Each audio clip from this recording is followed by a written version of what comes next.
you very much. Hi, everybody. Some musical chairs. What was going on in here? I was thinking, my gosh. All right, though, this is good. Thank you all for being here. I appreciate it. I think it's beautiful outside. Who was outside recently? Yes, it was raining. The flowers think it's a beautiful day. All right, you guys. Yes, thank you very much.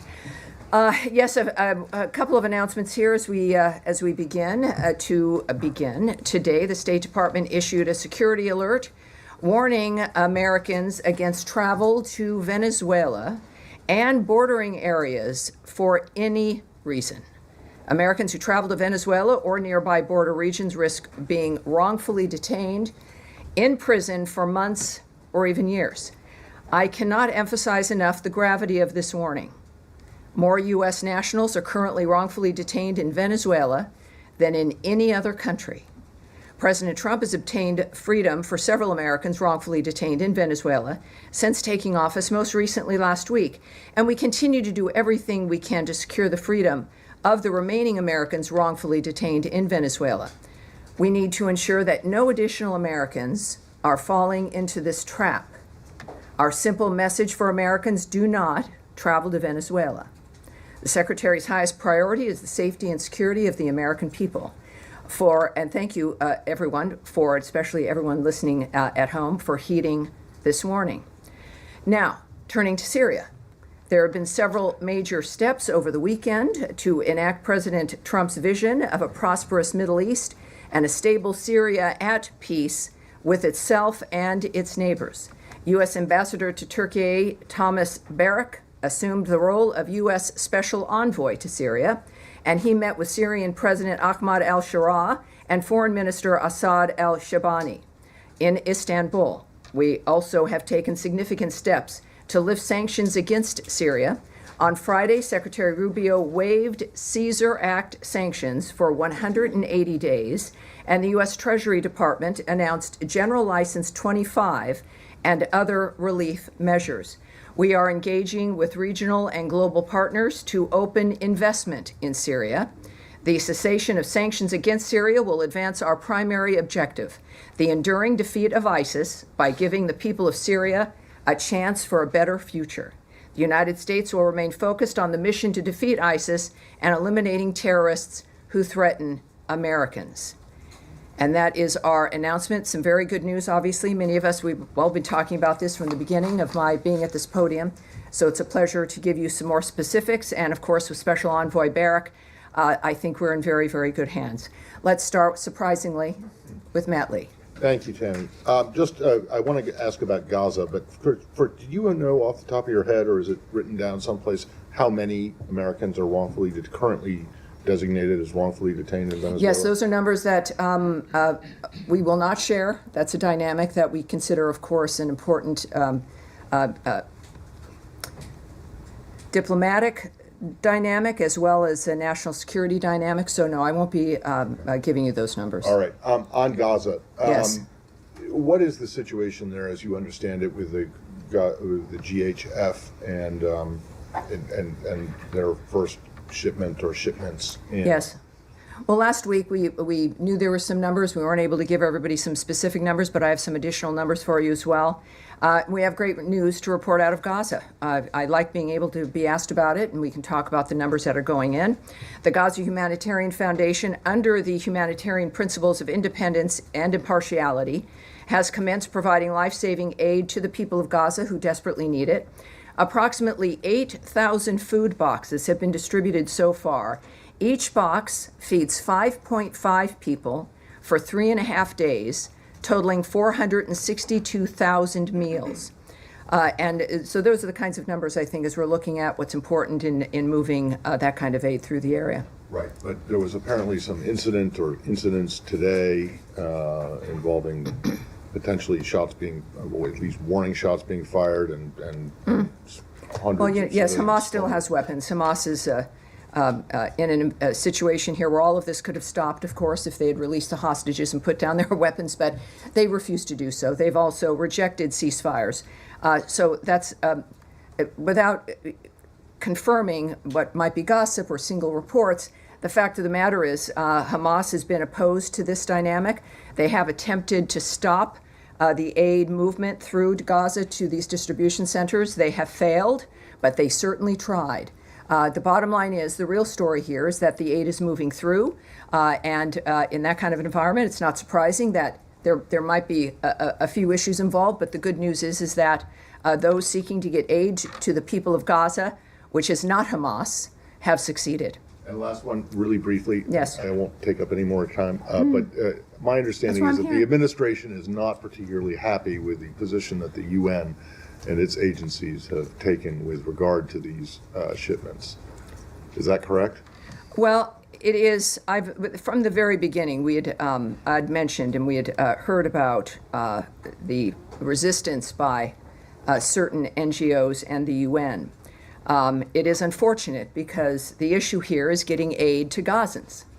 And then suddenly it moves into complaints about style or the nature of who's doing it or elements of administration and being opposed to getting food and aid, as we've demonstrated here, is happening and will continue to happen because someone might feel left out.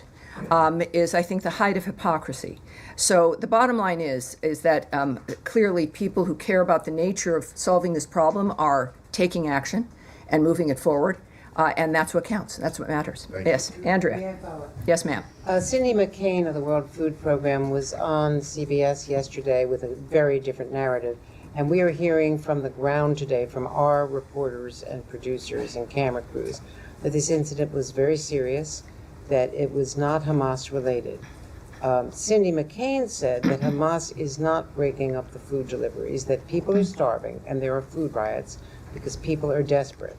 And the criticism of the GHF has been that it is not independent or impartial, that it was started by the Netanyahu government with people who are supposedly independent, and that it is only operating in the South, deliberately designed with 4 distribution points in the South in order to have people in the North move south for the aid and therefore accelerate the movement of people and the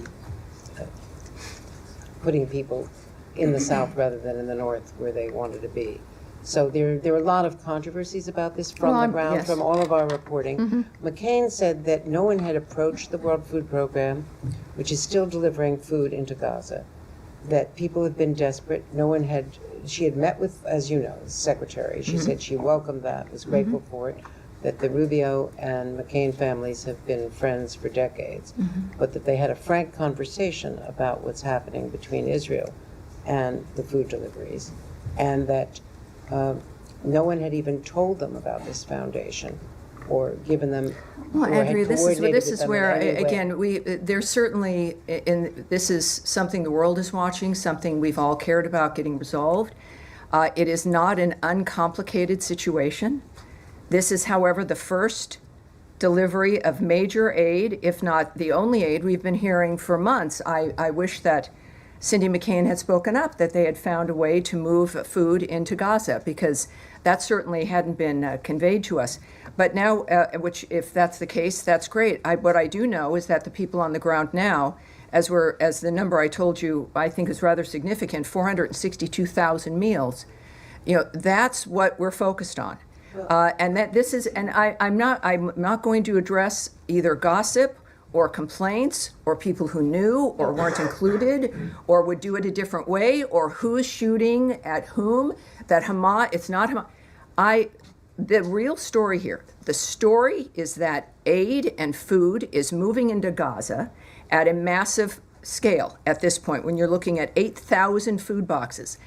Was this going to be like going to the mall or through a drive-through? No, it wasn't. This is a complicated environment, and the story is the fact that it's working.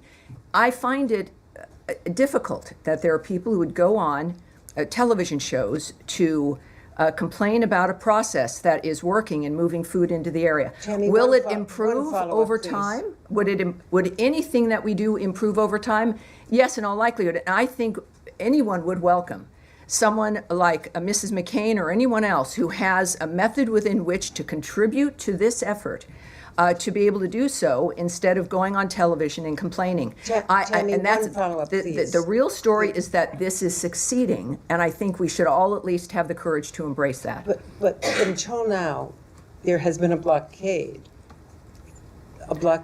by Israel of the food. So no one has been able to get through Well, I those thought you just said, processes. Cindy McCain said that she was able to do that, but I would also say that this process managed to overcome that dynamic, and the dynamic has changed. Whatever it was that was hindering the nature of aid to the Gazan people has been overcome. It clearly needs to expand. I don't speak for this foundation, but clearly we've got to welcome any dynamic that allows getting aid and food into the region, which is happening right now, and that's the story. Nadia. Thank you, Tammy. Two questions. I understand this is the beginning of a process. For the time being, the delivery of food is at two places, which is Tal Sultan and the Murag crossing. Is this any guarantee that people who come from the north to receive this food, are they allowed to go back? Because that's the fear, that basically this is a way to move the population from the north to the south. Mm-hmm. And do you have any plan that they will expand it to go to other places? Well, in it's the not, north? this is not a State Department effort. We don't have a plan. I can't answer that regarding the nature of how certain situations would be responded to. I'm not going to speculate or say what they should or should not do. The Gaza Humanitarian Foundation has an email. They should be reached out to, and that's what I'd recommend regarding plans to expand, plans to make assessments of what's worked and what hasn't at this point, and what changes they might make, and what the goal is. Clearly, the goal is to reach as many people as possible. Yes, sir. Yeah.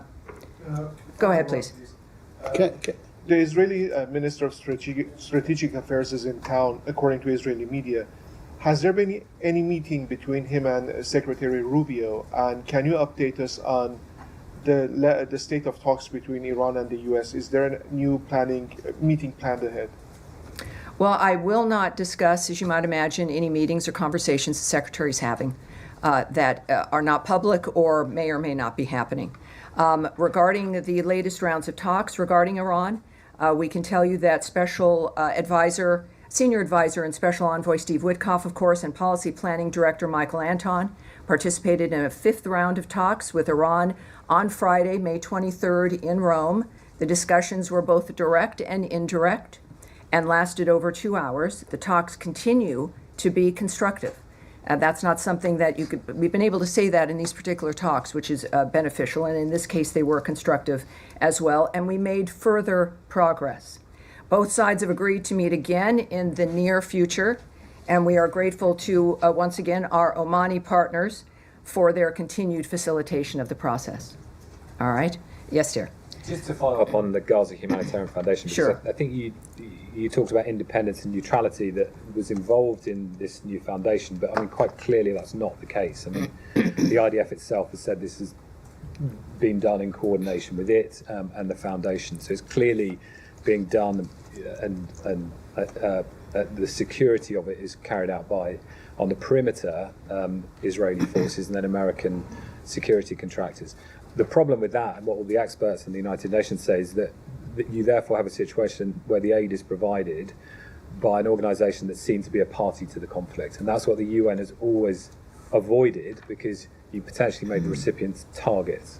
And we're seeing that already, potentially, in that this has become a very militarised form of aid. So I'm just interested in why you describe this as independent and neutral when it clearly doesn't appear to be so. Well, again, I don't speak for this foundation. What I can tell you is the description of the nature of what they're accomplishing, which is getting food and aid into that region. I'll say that just one more time. There are some disagreements about how that's being handled, how that's being implemented. But I think that most of us would agree that this is good news, that it, in any other mechanism, under any other expectation, was not able to accomplish this. So it's just that there was another mechanism that was able to accomplish this and more. Which well, was you're right. We did have a really good mechanism. It was called a ceasefire, which Hamas broke.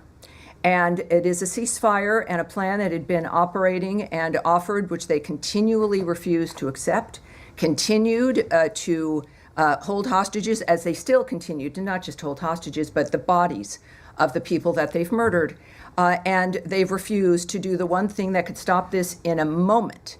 They've refused. So we did. We had, it was a ceasefire, and Special Envoy Witkoff, very successful.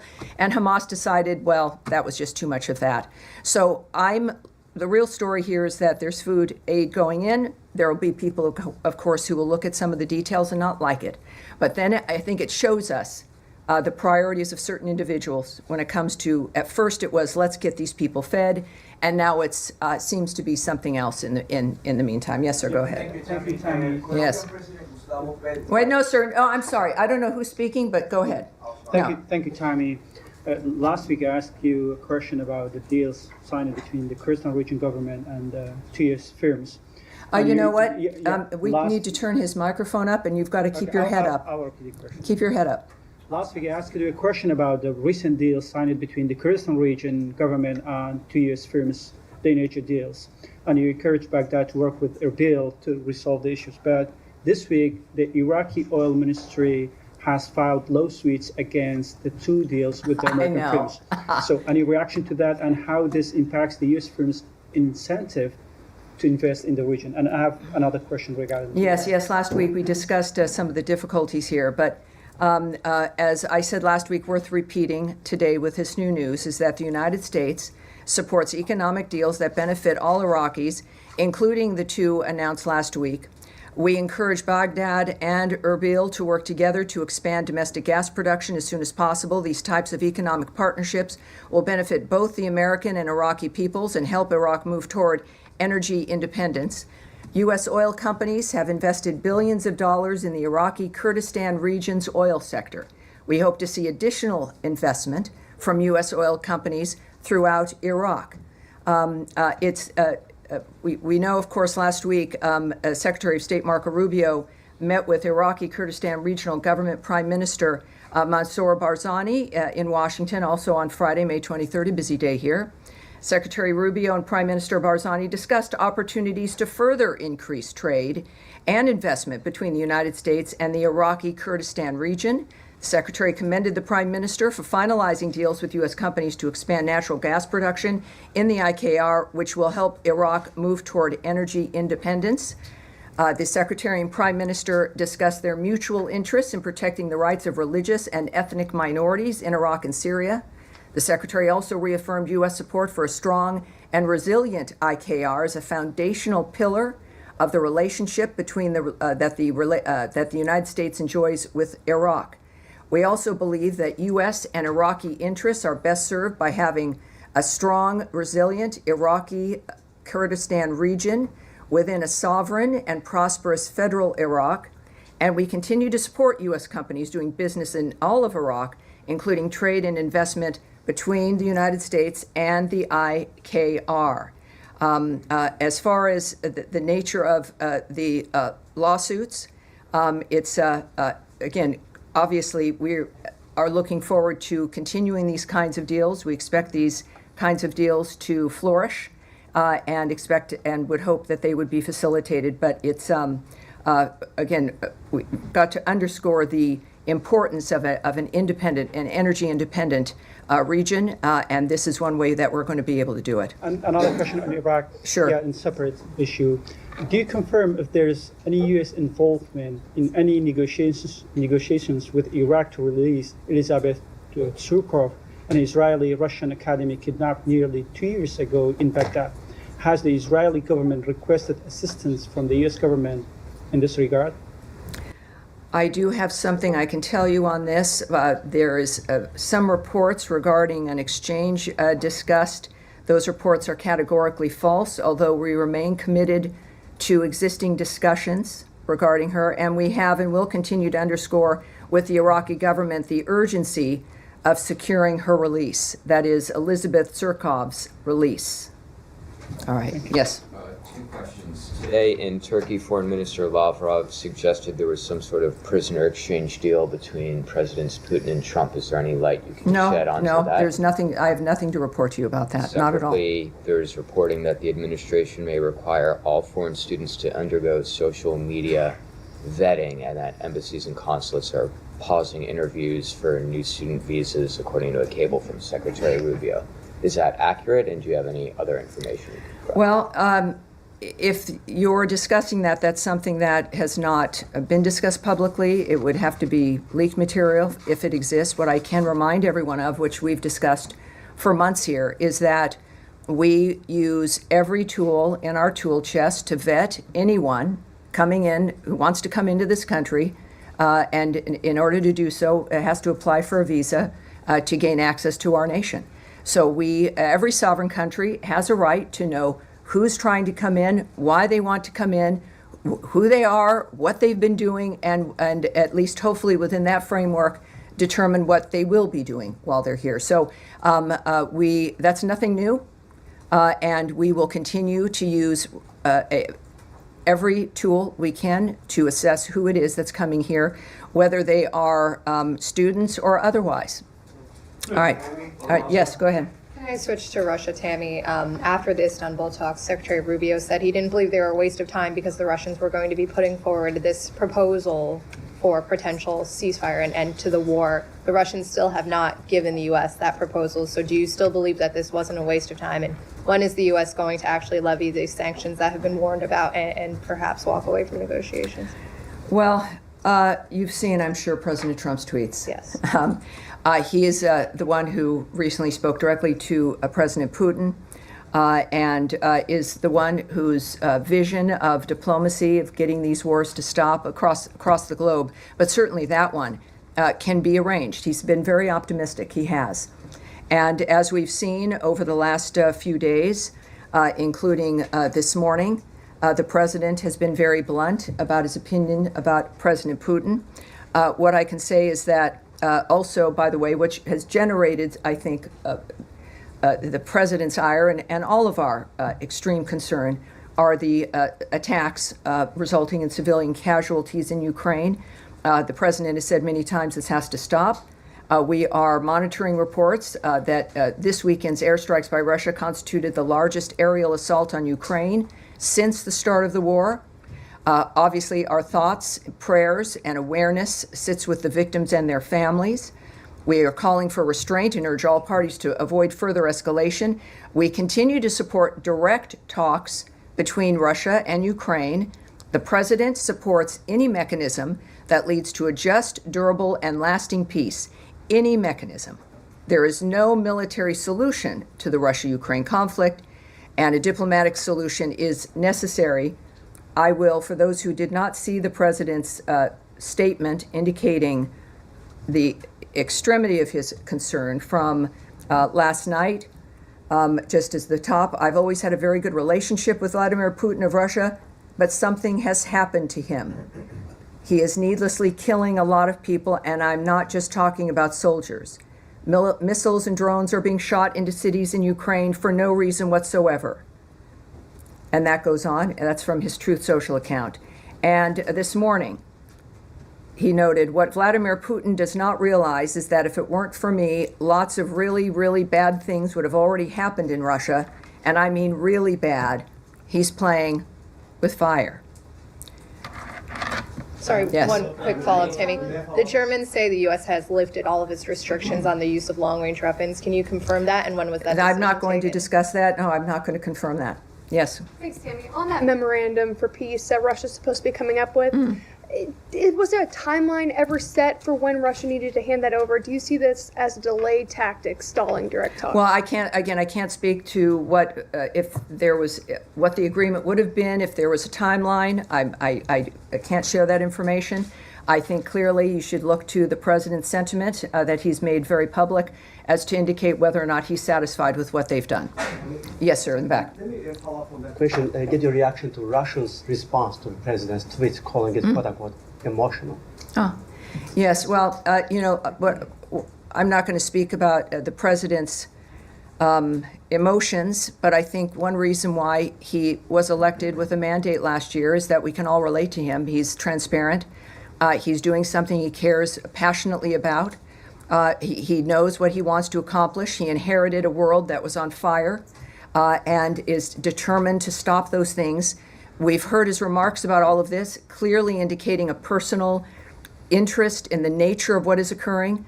And I think that that's what we all appreciate about him. If the Russians cared about the nature of how this is proceeding, they would be thinking less about that and more about what they could do, which is in their hands, to stop the carnage and the slaughter that's happening right now.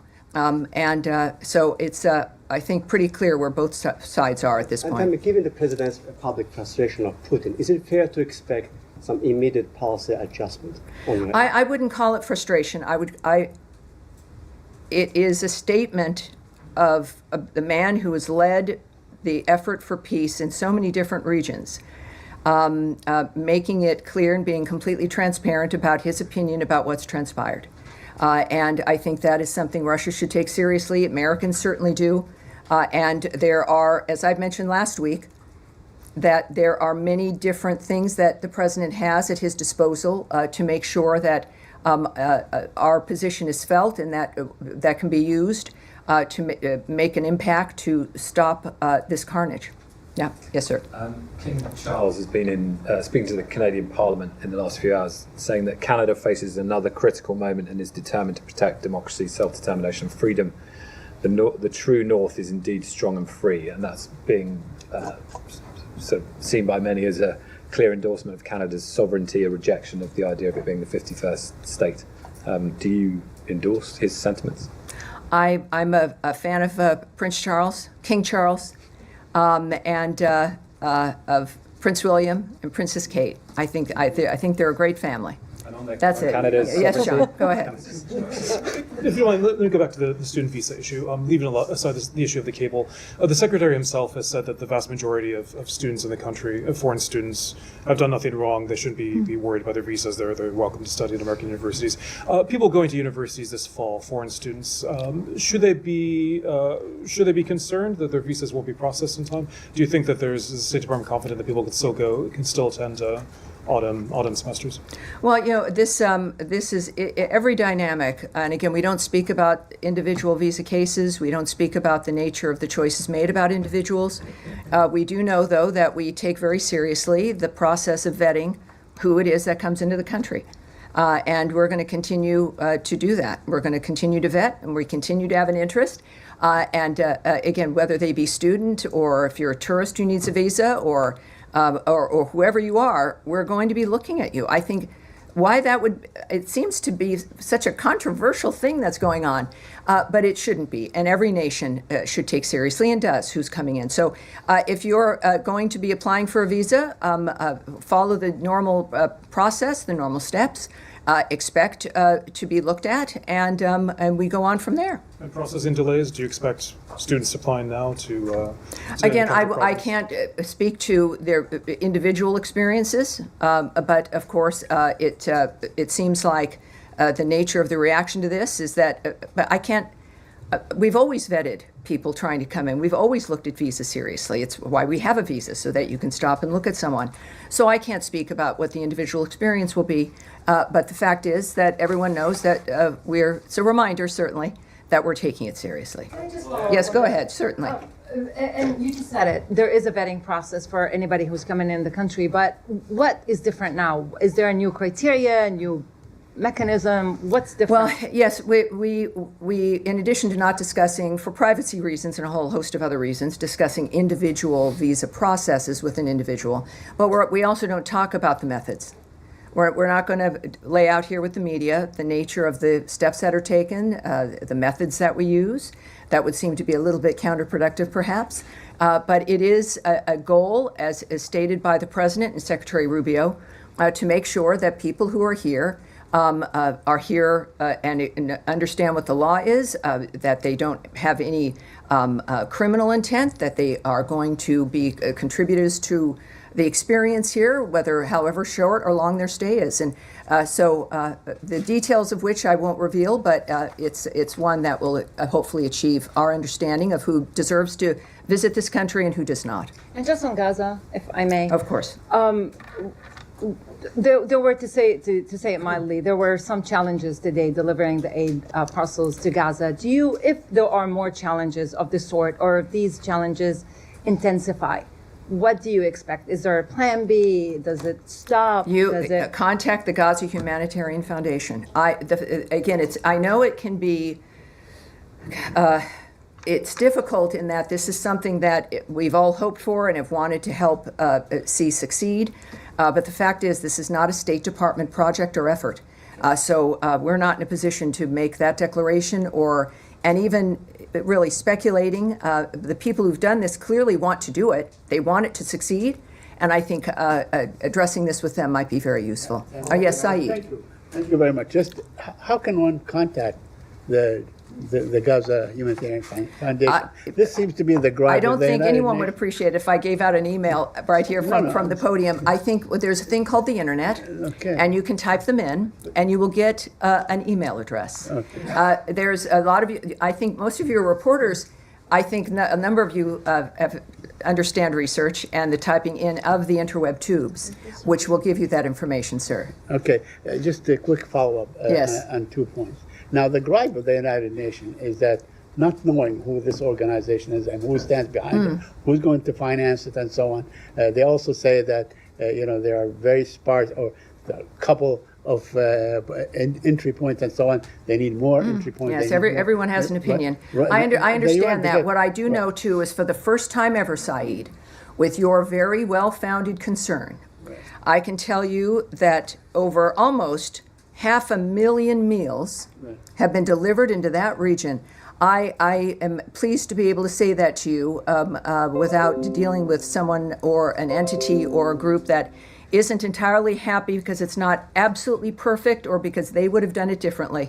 But we finally have that happening. Yes, sir, in the back, right there with with the great hair. You've got great hair, but no, yes, sir. You're pointing. You're doing this. I don't have gray hair. No, I'm not. Yes, that's why I'm not pointing. I think you probably do. You, sir. Thank you. Yes, All right. all right. I have no hair. Well, there you Is go. it me? Okay. Just can you confirm? If No, not. I'm saying not you. The man with the A lot of gray people hair. with gray hair. Not you, sir. Speak up. I can We'll make take it. it from Thank you you. very much. Thank you. Sorry. That's all right. If you wait, they run right by you. Right. Yes. All right. What's your name, sir? What outlet? News. All right. Thank you. Welcome aboard. Thank you very much. As you said just earlier today, the world has been shocked by what's happened in Gaza over the past few days. The silhouette of a little girl. Well, I said it's been obviously it's been shocked over generations about what's Sure. been happening Absolutely, in Gaza. absolutely. And that Hamas certainly has refused to stop that violence. But go ahead. But just in the past few days, we've seen the silhouette of a little girl trying to flee burning classrooms surrounding her, killing people around her. We've seen thousands of Palestinians starved by Israel's blockade, herded between fences as they try to get fed today. A doctor who saw 9 of her children killed by Israeli bombs. All the while, this administration, of course, as we've seen, has sought to deport students who protest this, including one student who wrote an op-ed against this kind of behavior. The administration came in telling Americans it would be more pro-peace, more anti-war than This the is previous... beginning to sound like a soliloquy, sir. Do you have than a the question, previous- than the please? Do you previous have a question, administration. please? I'm curious... Yes, that's a very serious issue, and everyone has your question. Yes. So please ask it. I wonder how you see this administration being more pro-peace or more anti-war than the previous administration, given these kinds of horrors that Americans are witnessing. Yes, well, it is a dynamic where, as I also just mentioned a little bit ago, we did achieve a ceasefire, something which nobody thought would be possible after the heinousness of October 7th, the nature of what had occurred on that day, the fact that there has to be a new way, the president has stated, we have to have new ideas to make a difference so this stops and doesn't go from generation to generation, which all of us have experienced. It's right, wash, rinse, and repeat over and over and over again, every 20 years. And it would never stop. I think that what we've got here is after, I don't know, what has it been, 3 months, a bit over 100 days of President Trump, managing to get, I think, every warring party, every hostile party against other people on this planet to a table to stop. Now, that's the simple part.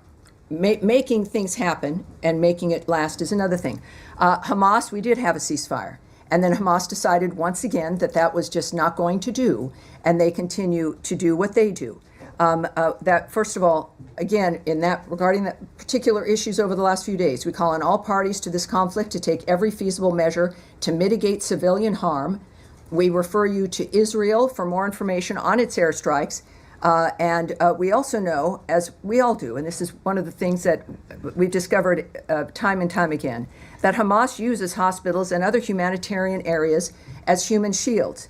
This is why we continue to try to get a ceasefire done, despite the obstacles that Hamas constantly presents.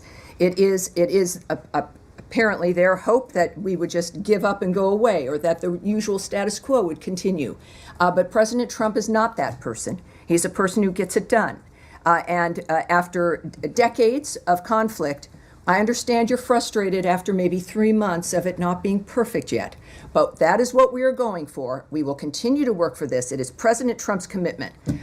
Yes, Eric, please. Eric, go ahead, please. Thank you, Tammy, for the question. I wanted to ask you, the end of last week we reported, and you began... And you're Bloomberg, for those watching who don't know. Go ahead.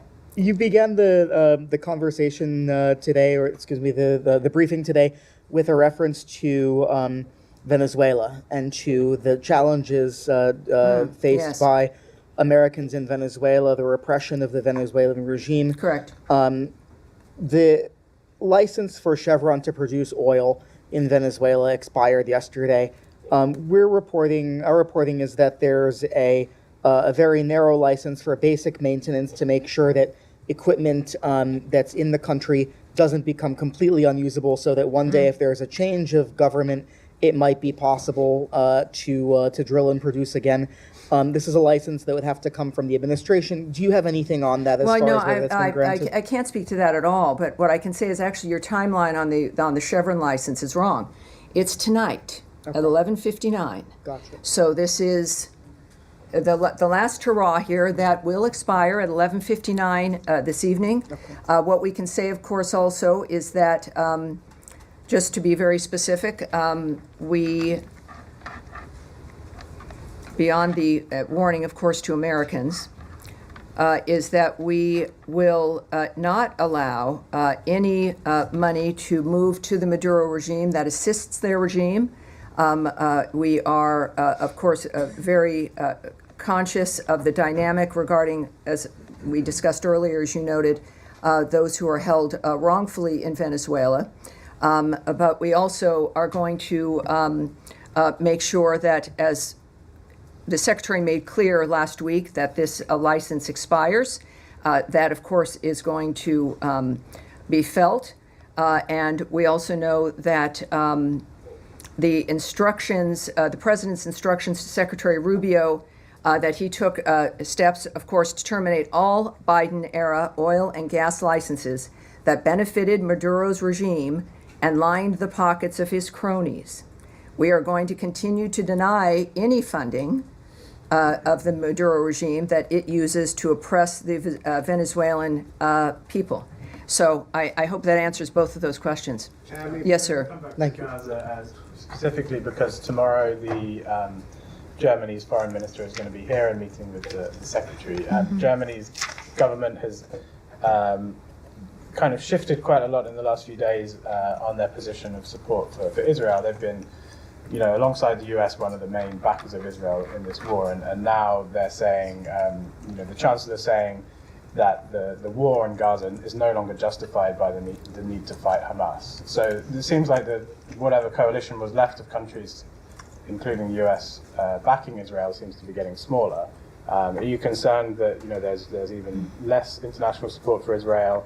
Does that influence the way that the US is thinking about this? That one of the main European countries backing Israel is again, Chancellor Merz noting that Israel's actions can no longer be justified. The fact of the matter is that Hamas has put the people in Gaza in this situation by launching that attack on October 7th, and by continuing to hold hostages, including the bodies of 4 Americans, and continue, of course, to maintain their weapons. So when we think about actions that can no longer be justified, I think we should adjust ourselves and look at what put us in this position in the first place. Regarding the UK, Canada, France, and any number of others that took disappointing steps last week, unilateral recognition of a Palestinian state, in this case, is unproductive and obstructs ongoing U.S. efforts towards peace in the region. And I think that there's a clear line that has been drawn by President Trump, which, again, definitely disturbs the status quo. which is that there has to be peace, not just for 6 months, not because there's been a deal made for a year, that this has to be enduring. The entire framework has to change. He's not kidding.